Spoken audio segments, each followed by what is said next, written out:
இப்ப காட்டுறதுக்கு பேர் வந்து ஜே ஊக்கு. இந்த ஊக்கு தொட்டிலுக்கு போடாதீங்க. நான் இன்னொரு ஊக்கு காட்டுறேன் உள்ள. அந்த மாதிரி ஊக்கு வாங்கி போடுங்க. அது வந்து எப்படி சேஃப்னு நான் சொல்றேன். இப்ப தெரியுது பாருங்க, ரவுண்டா கேப்பே இல்லாம உள்ள கொக்கி வந்து நீங்க கார்பெண்டரையோ எலக்ட்ரிஷியனையோ கூப்பிட்டீங்கன்னா போட்டுக்கலாம். இப்பெல்லாம் நார்மலா வீட்டுகளில் வந்து அதெல்லாம் இருக்க மாட்டேங்குது. நீங்க ரெடி பண்ணிக்கலாம். குழந்தை பிறந்த உடனே நீங்க அரேஞ்ச் பண்ணிக்கலாம். அதுக்கு நீங்க என்ன பண்ணோம், இந்த தொட்டில் கம்பு கயிறெல்லாம் காட்டினேன்.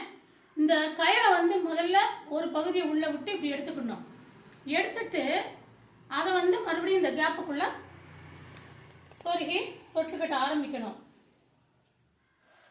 முதல்ல வந்து இந்த சைடு கரெக்டா இருக்கான்னு லெவல் பார்த்துட்டு ஒரு முடிச்ச போட்டுக்கோங்க.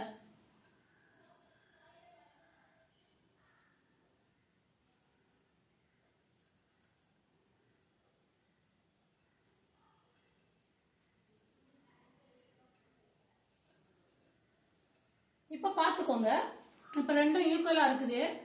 தொட்டில் கட்டி எப்படி கொட்டுறது எப்படின்னு சொல்றேன்.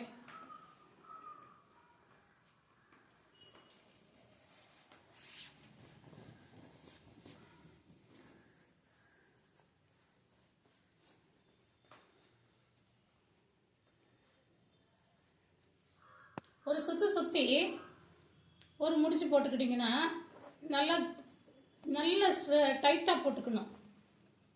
இந்த பாருங்க, இப்படி போட்டுக்கணும். போட்டுட்டு மறுபடியும் இந்த கயிறை வந்து இதுல விட்டு எடுக்கணும். இதுல விட்டு எடுத்தீங்கன்னா டைட் ஆயிடும், உருகாது. கயிறு வந்து உருகி வந்துருச்சுன்னா தொட்டில் உருகி குழந்தை கீழே விழுந்துரும். அதனால இப்படி கொக்கி முடிச்சு போட்டுக்கோங்க. அடுத்த பகுதியை எடுத்து இதே மாதிரிதான், ஒண்ணுமே இல்லை, சிம்பிள். ஒரு சுத்தி ஒரு முடிச்ச போட்டு இன்னும் அந்த கயிறை இன்னும் ஒரு இதுக்குள்ள விட்டு எடுத்துட்டீங்கன்னா தொட்டில் கட்டியாச்சுன்னு அர்த்தம்.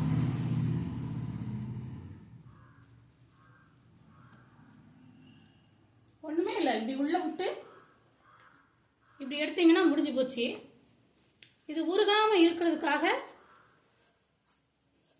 மறுபடியும் இந்த கயிறை வந்து தொங்குற கயிறை வந்து இப்படி இந்த கயிறுக்குள்ள விட்டு எடுக்கணும்.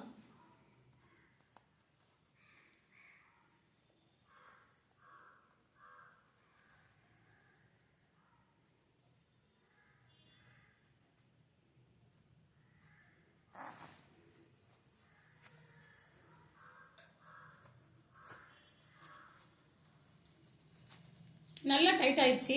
இப்ப தொட்டில் கட்டியாச்சு.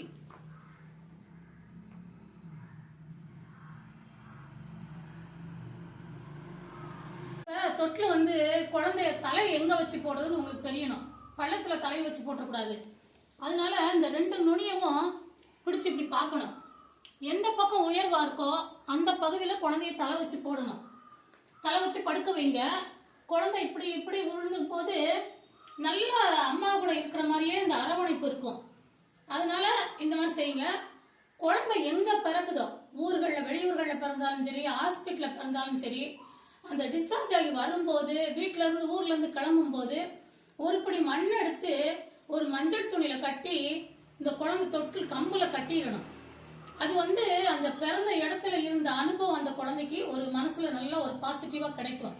அப்பதான் தூங்கும், இல்லைன்னா தூங்காது. வேற இடம் வந்த போது ஐயோ எங்கேயோ கொண்டுட்டாங்கிற மென்டாலிட்டியில தூங்காது.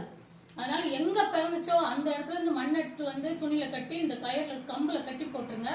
கண்டிப்பா குழந்தை தூங்குவாங்க. இப்ப இந்த வீடியோ பாக்குற நேரம் யார் யார் பாக்குறீங்களோ, யார் யார் கண்ணுக்கு தெரியுதோ அவங்களுக்கு கண்டிப்பா குழந்தை பாக்கியம் கிடைக்கணும்னு நான் ஈசனை வேண்டிக்கிறேன். நீங்களும் வேண்டிக்கோங்க. இந்த தொட்டில் பாக்குற நேரம் உங்களுக்கு குழந்தை கைக்கு குழந்தை வேணும் அப்படின்னு நினைச்சுக்கோங்க. அடுத்தது வந்து தொட்டில் போடுறதுக்கு இடம் இருக்குது. அதாவது இந்த வாசலுக்கு நேர தொட்டில் ஆடக்கூடாது. அதே மாதிரி இந்த வாசலுக்கு நேரம் தொட்டில் ஆடக்கூடாது. வாசலுக்கு நேரம் ஆடக்கூடாது.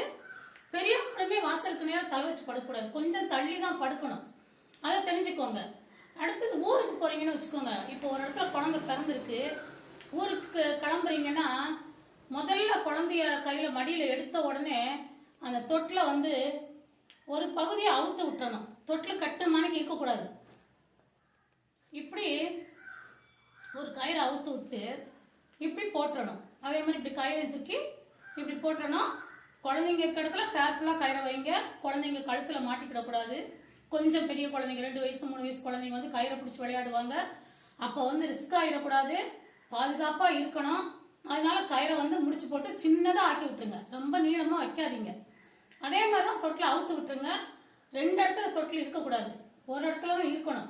ஒன்று அந்த வீட்டில் இருக்கும்போது இருக்கிற வீட்டில் இருக்கணும், அல்லது அவங்க போய் அந்த வீட்டுக்கு போகிறாங்களா, அப்பா வீட்டுக்கு போகிறாங்களா, அங்கே இருக்கணும். அதனால இதெல்லாம் தெரிஞ்சுக்கோங்க. கண்டிப்பாக நல்லதே நடக்கும். கடவுள்கிட்ட வேண்டிக்கிறேன், நீங்களும் எல்லாருமே வேண்டிக்கோங்க. வேண்டிக்கிட்டு இதே மாதிரி செய்யுங்க. அதே மாதிரி தொட்டில் முதல்ல காட்டினேன் ஃபுல் தொட்டில், அதை வந்து அப்பப்போ பாருங்க, நல்லா இருக்கும் கண்டிப்பாக.